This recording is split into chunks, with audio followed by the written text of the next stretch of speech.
emakume eta aurrez gainezka Frantzian zijoala, akorazatu fascistak hauen kontra tiroka hasi ziren. Danak negarrez eta oihuka, itsasontziatan emakumeak eta aurrak besterik ez zihoazela oihukatuz. Gure aitona, beste batzuekin batera, Bizkaira itzuli zen, handik Frantziara joateko asmoarekin.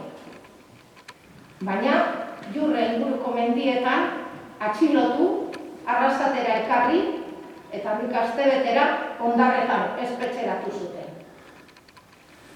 Frantziara iritsi eta denbora gutxira, Bigarren Mundu Gerra hasi zen. Orduan, Frantziar agintariek Espainiako zonalde errepublikanora joateko agindua eman zieten.